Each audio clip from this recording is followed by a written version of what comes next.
Let's add a syllabus to Blackboard. So first, of course, you need to go into Blackboard, and in Blackboard, you should have a list of your courses, both current and past courses, unless you've gotten rid of your past courses. Um, so these are my summer classes that I currently have. They already have syllabi in them. I'm going to go ahead though and put a syllabus or at least some document into a class that I have for the fall. So here is a calculus class I have for the fall. It's not currently available. I'm going to click into it.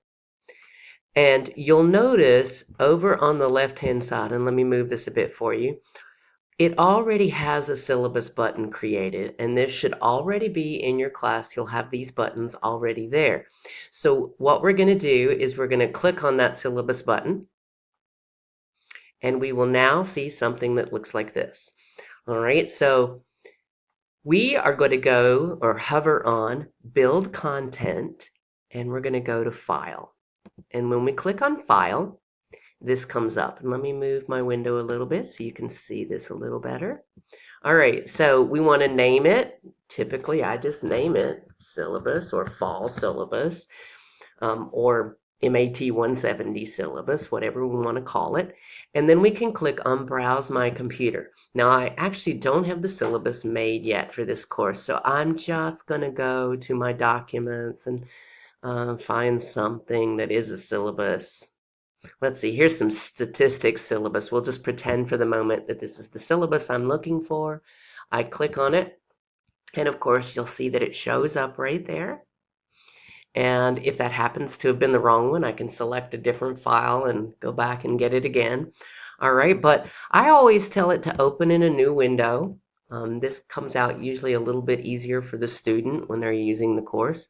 If you want to, you can track how many students actually view your syllabus. And you want to make sure that it does say permit users to view this content. That is, though, a default. And if you want to, you can display it from one time to the other. But with a syllabus, I would suggest that you leave that off because you really need to have that up there for the whole semester.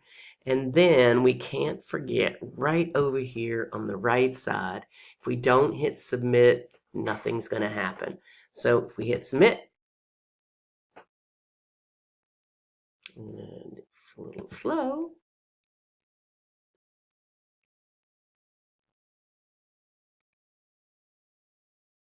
And there it is. And now our students will be able to see this link. If they click on it, it is going to open a new window for them. And in this case, of course, show a syllabus that's not really for the course that I put it into. And of course, it shows this syllabus when we open that link. And that's all there is to it.